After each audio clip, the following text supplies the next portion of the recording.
نحمده ونصلي على رسوله الكريم اما بعد فاعوذ بالله من الشيطان الرجيم بسم الله الرحمن الرحيم رب اشرح لي صدري ويسر لي امري واحلل عقدة من لساني يفقهوا قولي نحن نقص عليك احسن القصص، ہم بیان کریں گے یا بیان کر رہے ہیں تجھ پر بہترین بیان، احسن القصص بیان کر رہے ہیں۔ قصہ یوسف کو احسن القصص کہا گیا، تمام قصوں سے خوبصورت قصہ۔ قصص کا لفظی معنی ہوتا ہے کسی چیز کے پیچھے لگنا، مفرد اور جمع دونوں طرح استعمال ہوتا ہے۔ ہم عموماً قصص سمجھتے ہیں کہ جمع ہے، حالانکہ یہ مفرد بھی ہے۔ عموماً کہانی کے لیے، حکایت کے لیے لفظ قصہ استعمال ہوتا ہے کیونکہ اس کو بیان کرنے والا واقعات کے پیچھے پیچھے چلتا ہے اور اس کو سننے والے اس شخص کے پیچھے پیچھے چل رہے ہوتے ہیں۔ اس کو احسن القصص کیوں کہا گیا؟ سب سے بہترین قصہ کیوں کہا گیا؟ پہلی بات تو یہ کہ پورے قرآن پاک میں بکھرے ہونے کی بجائے یہ سارے کا سارا واقعہ ایک ہی جگہ پوری کہانی کی شکل میں آیا ہے۔ آپ نے دیکھا کہ موسیٰ علیہ السلام کا قصہ پورے قرآن پاک میں کہیں ایک حصہ زیادہ واضح، کہیں دوسرا، لیکن یہ بطور قصہ بھی سارے کا سارا ایک جگہ جمع ہے۔ اچھا، ہمارے ہاں قصے کا مطلب ہوتا ہے عموماً دلچسپ واقعہ یا کوئی سٹوری ٹیلنگ جس میں ہنسی مذاق اور عشق و عاشقی کی کچھ داستانیں ہوں، کوئی بادشاہوں کے واقعات ہوں، اس کو ہم کہانی کہتے ہیں۔ اچھا، کہانی کا لفظ سنتے ہی آپ کے ذہن میں کیا آ جاتا ہے؟ اسی قسم کی کچھ باتیں آتی ہیں نا، تم نے فلاں کی کہانی پڑھی ہے۔ عموماً ہمارے ہاں قصہ کہا جاتا ہے کو پرلطف کہانی کو، خواہ اس میں کوئی سبق یا عبرت یا لیسن ہو یا نہ ہو، لیکن عربی میں قصہ کا لفظی معنی ہے بیان کرنا، یعنی بیان جس میں سبق بھی ہو، عبرت بھی ہو، کچھ چیزوں پر تبصرہ بھی ہو، محض کہانی ہی نہ ہو۔ تو اس میں نمبر ایک تو یہ کہ حسد اور عناد کا انجام بتایا گیا، مشکل مواقع پر اللہ تعالی کی تائید کی باتیں کہ کس طرح عین مشکل سے مشکل وقت میں اللہ تعالیٰ نے اپنی مدد اپنے بندوں کے لیے بھیجی۔ پھر انسانی نفس کی خرابیاں اور سرکشی اور انسانی نفسیات کا بہترین بیان ہے، یعنی انسان کی نفسیات کو، نفس کو کھول کے رکھ دیا گیا۔ نحن نقص علیک احسن القصص، ہم آپ پر بہترین واقعہ بیان کر رہے ہیں۔ کیوں؟ بما اوحینا،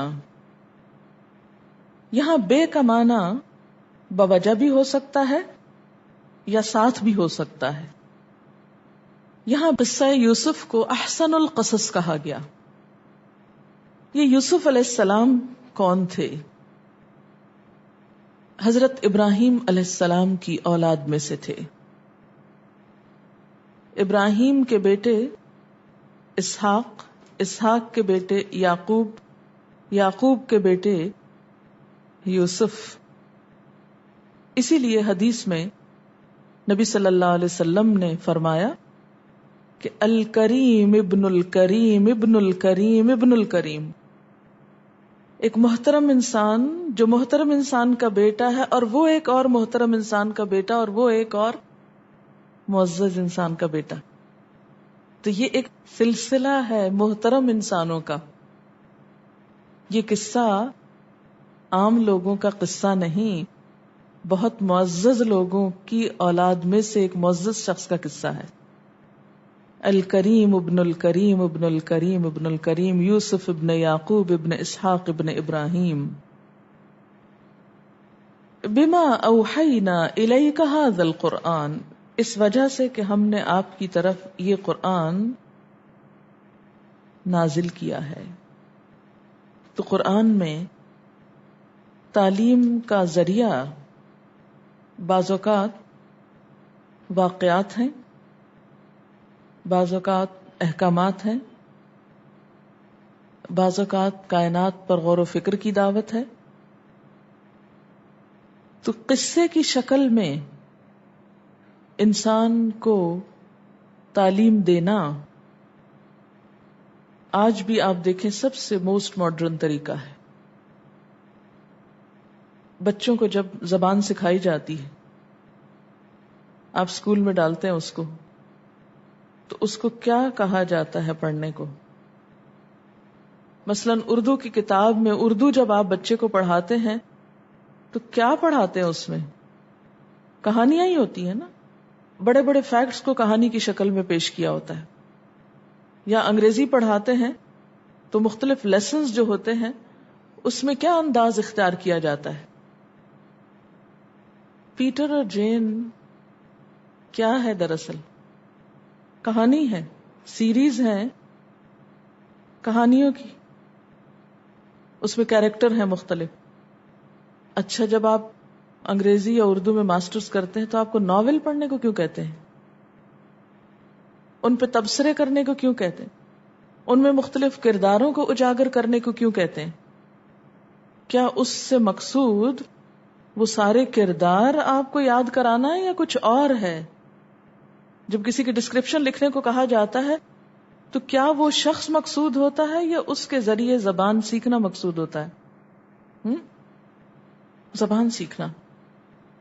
تو آج کی دنیا میں جس کو ہم موسٹ ماڈرن دنیا کہتے ہیں، اس میں بھی تعلیم کا ذریعہ سٹوری ٹیلنگ ہے. اچھا، تربیت کے لیے بھی قصے. اب آپ دیکھیں کہ شیخ سعدی کی حکایات ہیں، کئی سو سال پہلے لکھی گئی کہانیاں ہیں. تو ان ساری کہانیوں کا مقصد کیا ہے؟ اصل میں نصیحت کرنا. تو یہاں اس قرآن کے اتارے جانے کا بھی اصل مقصد کیا ہے؟ تعلیم دینا. اور اس کے لیے جو مختلف ذرائع اختیار کیے گئے ہیں ان میں سے ایک ذریعہ کیا ہے؟ واقعات بیان کرنا. تو بوجہ اس کے کہ ہم نے وحی کیا آپ کی طرف یہ قرآن، یعنی ہم احسن القصص اس لیے بیان کر رہے ہیں کہ ہم آپ کو قرآن دے رہے ہیں بذریعہ وحی. اور پھر دنیا کی کہانیوں کو دلچسپ بنانے کے لیے کس چیز کا سہارا لیا جاتا ہے؟ جھوٹ کا، ہے نا.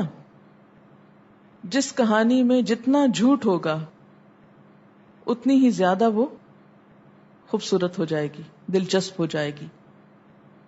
لیکن قرآن کا یہ قصہ احسن القصص ہونے کے باوجود 100% سچائی پر مبنی، اوحینا، وحی پر مبنی.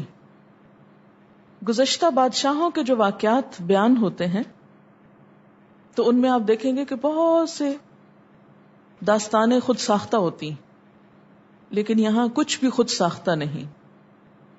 ہم احسن القصص، اور احسن القصص سے مراد صرف قرآن کے قصص میں سے احسن نہیں، بلکہ دنیا بھر کے قصص میں سے احسن قصہ ہے. کہ ان کی بنیاد کس پر ہے؟ وہم و گمان پر. اور اس کی بنیاد کس پر ہے؟ وحی پر. بما اوحینا الیک ھذا القرآن، بوجہ اس کے کہ ہم نے وحی کے ذریعے آپ کی طرف یہ قرآن بھیجا ہے. اس وجہ سے یہ احسن القصص ہے. وَإِن كُنتَ مِن قَبْلِهِ، اور بے شک تھے تم اس سے پہلے، لَمِنَ الْغَافِلِينَ، البتہ بے خبر لوگوں میں سے. آپ اس قصے کے بارے میں کچھ بھی نہ جانتے تھے، آپ اس کے بارے میں لا علم تھے. اس سے کس حقیقت کی طرف اشارہ ہو رہا ہے؟ کہ آپ صلی اللہ علیہ وسلم غیب نہیں جانتے تھے. اگر غیب جانتے ہوتے تو پھر یہ آیت نہ اترتی کہ اس سے پہلے آپ بے خبر تھے. کیونکہ غیب جاننے والا کبھی بے خبر نہیں ہوتا، اس کو تو سب پتا ہوتا ہے. قصہ کچھ یوں ہے. یوسف علیہ السلام کا زمانہ 19ویں صدی قبل مسیح تھا، بفور کرائسٹ. 1900 سال عیسیٰ علیہ السلام سے پہلے. تو اب جب یہ قصہ آپ پڑھیں تو اپنے ذہن میں رکھیں کہ یہ آلموسٹ 4000 سال پہلے کی بات پڑھ رہے ہیں. اس سوچ سے ذرا قصے کا لطف تھوڑا اور بڑھ جائے گا. کیونکہ مثلا اگر پچھلی سینچری کی، پچھلے ہزاریے کی، ملینیم کی بات ہو تو اور ہے، یہ تو 4 ملینیم پہلے کی بات ہے. اذ قال یوسف لأبیہ،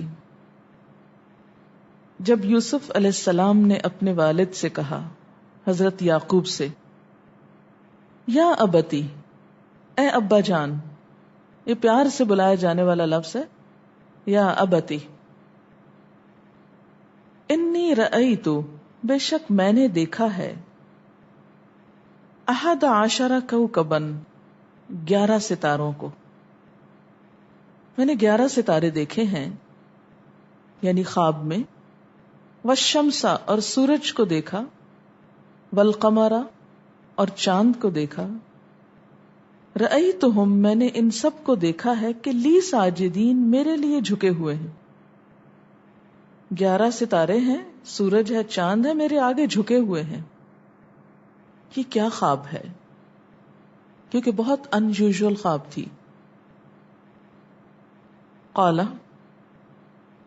ابا جان نے کہا، یا بنیا، اے میرے بچے، اے میرے بیٹے، لا تقصص رؤیاک، نہ بیان کرو اپنا خواب، علی اخوتک، اپنے بھائیوں کے سامنے. اس خواب کو اپنے بھائیوں کے سامنے مت بیان کرنا. کیوں؟ اس لیے کہ باپ دیکھ رہے تھے کہ بھائیوں کی آپس میں کچھ بہت بنتی نہیں. بھائی اس سے کچھ جیلس ہیں، اور جب وہ اس کے اچھے خواب کو سنیں گے تو اس کو پریشان کریں گے، اس کو نقصان دیں گے. یہ انہوں نے ایک نقصان سے بچنے کے لیے تدبیر کی تھی. اس تدبیر کے ساتھ نصیحت کی جا رہی تھی، لیکن اللہ کی مشیت کے سامنے یہ تدبیر کچھ کام نہ کی. یعقوب علیہ السلام جس بات سے ڈر رہے تھے آئندہ چل کر وہی ہو گئی. یا بنی لا تقصص رؤیاک علی اخوتک، اے بیٹے یہ خواب بھائیوں کا نہ سنانا. فیکیدوا لک کیدا، ورنہ وہ تیرے خلاف چال چلیں گے. کیوں؟ ان الشیطان للانسان عدو مبین، کیونکہ شیطان انسان کے لیے کھلا دشمن ہے. وہ اس کو بری چالیں سجھاتا ہے. اور ساتھ ہی خواب کی تعبیر بھی بتا دی کہ اس خواب کی تعبیر کیا ہے.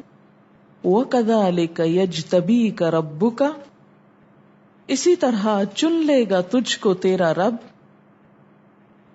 یعنی اس خواب سے پتہ چلتا ہے کہ تیرا رب تجھے چن لے گا. کس کے لیے؟ نبوت کے لیے، اپنی نعمتوں کے لیے. وَيُعَلِّمُكَ مِن تَأْوِيلِ الْأَحَادِيثِ، اور تجھے سکھائے گا احادیث یعنی باتوں کی تعویل، باتوں کا مطلب، باتوں کی تہ تک پہنچنا. اور دوسرا معنی خوابوں کی تعبیر. خواب بھی تو احادیث ہی ہوتی ہیں نا، باتیں ہی ہوتی ہیں. وَيُتِمُّ نِعْمَتَهُ عَلَيْكَ، اور پورا کرے گا اپنی نعمت کو تجھ پر. اپنی نعمت سے مراد نبوت. وَعَلَىٰ آلِ یعقوب، اور آل یعقوب پر. کما، جیسا کہ اتمہا علی ابویک، اس نے پورا کیا اس کو اوپر تیرے 2 باپوں کے. یہ 2 باپ کون تھے؟ من قبل، اس سے پہلے، ابراہیم و اسحاق، ابراہیم اور اسحاق علیہم السلام. یعنی جیسے اللہ نے ان کو نبی بنایا تھا تجھے بھی نبی بنائے گا. ان ربک علیم حکیم، بے شک تیرا رب علم والا ہے، حکمت والا ہے. اس خواب سے ہمیں اور حضرت یعقوب علیہ السلام کی تعبیر سے خواب کی حقیقت پر بھی کچھ روشنی پڑتی. اور یہاں خواب کی حقیقت کو سمجھنے کے لیے ہم کچھ بات کریں گے. خواب انسانی زندگی میں بعض اوقات بہت اہم کردار ادا کرتے ہیں. حدیث کے مطابق خواب 3 طرح کے ہوتے ہیں. نمبر 1، اپنے ہی دل کی بات، حدیث و نفس، یعنی جو باتیں اپنے دل میں ہوتی ہیں، مثلا بغض ہے، حسد ہے، کسی کے بارے میں کینہ ہے، یا کوئی خواہشات ہیں، کسی سے ملاقات کو دل چاہتا ہے، تو یہ ساری جو دل کی باتیں ہوتی ہیں وہ رات کو خواب میں پوری ہو جاتی ہیں، نظر آ جاتی. اور آج کی نفسیات میں بھی اس کو ایسے ہی انٹرپریٹ کیا گیا ہے کہ بعض خواب انسان کی اپنی سوچ کو ریفلیکٹ کر رہے ہوتے ہیں، اس سے زیادہ ان کی کوئی حقیقت نہیں ہوتی. آپ خواب میں ہی سفر شروع کر دیتے ہیں اور سونے میں بھی ایک طرح سے جاگ رہے ہوتے ہیں. دوسری قسم کی خواب شیطان کا ڈراوا، شیطان کے وسوسے.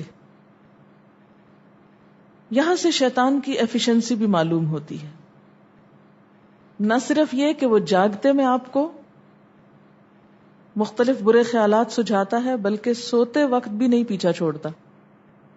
اور خصوصاً اگر انسان آیت الکرسی وغیرہ نہ پڑھ کر سوئے تو شیطان پاس ہی منڈلاتا رہتا ہے اور کوئی موقع جانے نہیں دیتا، حتیٰ کہ خواب میں بھی انسان کو ڈراتا ہے. اچھا، اس ڈرنے میں آپ دیکھیں کہ مختلف قسم کے ڈر ہوتے ہیں. کوئی مار رہا ہے آپ کو، بعض اوقات آپ رو رہے ہوتے ہیں خواب میں، بعض اوقات آپ کے اوپر ایک بوجھ محسوس ہوتا ہے کہ آپ کا سانس نہیں آ رہا ہوتا. یہ سب تصرفات شیطانی ہوتے ہیں. بعض اوقات آپ بہت گندا خواب کوئی دیکھتے ہیں، آپ کہتے ہیں میں نے بڑا گندا خواب دیکھا ہے، تو یہ بھی دراصل کیا ہے؟ شیطان. اور تیسری چیز خدا کی بشارت، جیسے یہ یوسف علیہ السلام کی خواب میں تھی. ایسے خواب کی علامت کیا ہوتی ہے کہ وہ کوئی اپنی سوچ نہیں ہوتی، نہ کبھی سوچا ہوتا ہے، کبھی دل میں خیال ہی نہیں اس بات کا گزرا ہوتا. اب ایک عام انسان کے دل میں کیسے یہ خیال آ سکتا ہے کہ سورج میرے سامنے جھکا ہوا، یہ چاند جھکا، اور 11 ستارے، 10 بھی نہیں 11 ہیں. تو یہ ایک میننگ فل خواب ہے. ایسے ہی خواب کے بارے میں آپ صلی اللہ علیہ وسلم نے فرمایا، بخاری کی روایت ہے حضرت ابو ہریرہ سے، کہ لم یبق من النبوۃ الا المبشرات. قالوا وما المبشرات؟ قال الرؤيا الصالحة. آپ صلی اللہ علیہ وسلم نے فرمایا، بشارتوں کے سوا نبوت کی کوئی چیز باقی نہیں رہی، یعنی نبوت ختم ہو گئی. اب کیا ہے؟ کچھ خوشخبریاں ہوں گی، خوابوں کے ذریعے لوگوں کو کچھ باتیں بتا دی جائیں گی. بعض اوقات آپ دیکھتے ہیں نا کہ ایک چیز آپ دیکھتے ہیں اور بعین ہی وہی ہو جاتی، اور جب ہو جاتی تو آپ سوچتے اوہ یہ تو میں نے کہیں پہلے بھی دیکھی تھی، پھر سوچتے کہاں دیکھی تھی، تو یاد آتا ہے تو خواب میں دیکھی تھی، لیکن آپ کو یاد نہیں ہوتا. جب وہ ہو جاتا پھر یاد آتا ہے.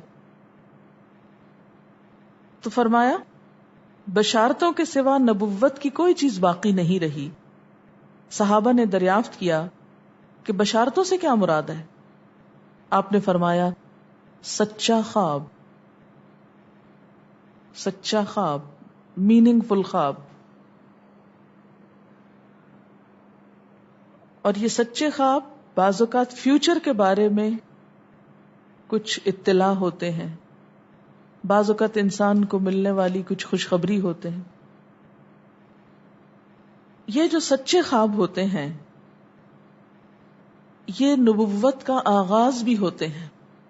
اب تو خیر نبوت ختم ہو گئی نا، لیکن تمام انبیاء کو وحی سے پہلے سچے خواب آتے ہیں. جیسے حضور صلی اللہ علیہ وسلم کے بارے میں آپ نے پڑھا ہوگا بخاری اور مسلم کی روایت ہے کہ آپ صلی اللہ علیہ وسلم جب غار حرا میں تشریف لے جاتے تھے تو آپ کو خواب آیا کرتے تھے. حدیث ہے بخاری کی، اول ما بدأ بی الرؤیا الصالحہ، سب سے پہلے جس چیز سے نبوت کا میری آغاز ہوا وہ سچے خواب تھے، کہ ایک چیز کو میں رات کو دیکھتا تھا اور صبح بعین ہی وہی ہو جاتی تھی. اس سے پریپیئر کیا گیا،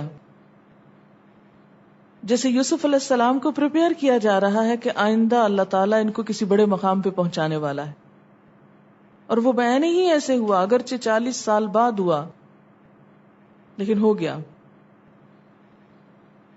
اسی طرح عام انسان اور نیک انسان، سچ بولنے والے لوگ بسا اوقات ان کو بھی سچے خواب آتے ہیں.